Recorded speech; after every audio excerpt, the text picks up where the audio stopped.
انشاءاللہ 2-3 چیزیں میں آپ کے سامنے صرف اس نیت سے تاکہ آپ کا عقیدہ مکمل صاف ہو جائے عرض کروں گا۔ آئیے ہم سب مل کر نبی کی بارگاہ میں درود پاک پڑھ لیں۔ اللہم صلی علی سیدنا شفیعنا مولانا محمد وبارک وسلم صلاۃ و سلام علیک یا رسول اللہ صلی اللہ تعالیٰ علیہ وسلم۔ جشن عید آپ لوگوں کو مبارک ہو۔ آپ ایک چیز میں آپ سے کہہ سکتا ہوں کہ آپ خود فیصلہ کر لیجئے کہ جب دنیا کی اتنی سی گرمی ہم لوگوں سے برداشت نہیں ہو رہی ہے تو میدان محشر کی تپتی ہوئی گرمی ہم کیسے برداشت کریں گے۔ لیکن آئیے میں آپ کے سامنے ایک چیز عرض کر دوں، انشاءاللہ ایمان تازہ ہو جائے گا۔ آج اس دھوپ سے بچنے کے لیے پیدائش نبی کے صدقے میں بھی ہمیں آج شامیانہ ملا ہے، اور اسی طریقے سے میدان محشر میں گرمی سے بچنے کے لیے ہمیں نبی پاک کے رحمت کا شامیانہ ملنے والا ہے۔ اللہ کی سرتابہ قدم شان ہے یہ، انسان نہیں انسان، وہ انسان ہے یہ۔ قرآن تو ایمان بتاتا ہے انہیں، ایمان یہ کہتا ہے میری جان ہے یہ۔ قرآن تو ایمان بتاتا ہے انہیں، ایمان یہ کہتا ہے میری جان یہ ہے۔ بہت اچھے سے میں نے میسج اپنے موبائل میں وہ سنبھال کر رکھا ہے۔ جن لوگوں نے یہ سوال کیا ہے کہ بتائیے کتنے ڈی جے لگائے جائیں گے، کتنے مائک لگائے جائیں گے، کتنا یہ کیا جائے گا، کتنا وہ کیا جائے گا، الحمدللہ اس پہلے سوال کا جواب میں آپ کو دے رہا ہوں۔ آپ کو بہت اچھے سے سن لینا ہے، میں کسی پر طنز نہیں کر رہا ہوں۔ اگر آپ سے کوئی سوال کرے کہ جلوس محمدی میں ڈی جے لگانا کیسا ہے تو آئیے میں آپ کے سامنے عرض کروں۔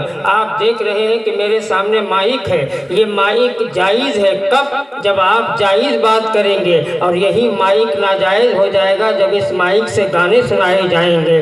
اگر ذکر نبی ہے تو یہ مائک جائز ہے، اور اگر گانے ہیں تو یہ مائک تمہارے لیے ناجائز ہو گیا ہے۔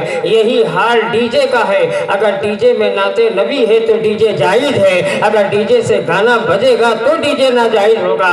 فی نفس ہی ڈی جے حرام نہیں ہے، یہ مائک حرام نہیں ہے، یہ آپ کا کام ہے، جیسا کریں گے ویسے اعمال تمہارے سامنے ہوں گے۔ ڈی جے میں نعت بجاؤ گے تو انشاءاللہ ثواب پاؤ گے، مائک میں نعت پڑھو گے تو انشاءاللہ ثواب پاؤ گے۔ اب آئیے میں آپ کے سامنے ایک چیز عرض کر دوں۔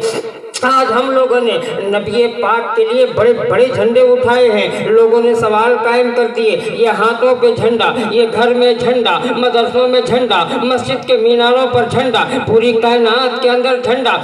میں نے کہا سنو، اگر پڑھے لکھے ہو، یہ سوال کا جواب دے رہا ہوں، اور ان لوگوں کو معلوم ہے کہ میں نے سوال بھیجا ہے، وہاں جواب پہنچ جائے گا، مجھے اس سے بحث نہیں ہے، سوال کرنے والا سنی ہے یا نہیں ہے، مگر جواب دینا میرا فرض ہے اگر وہ مجھ سے سوال کر رہا ہے۔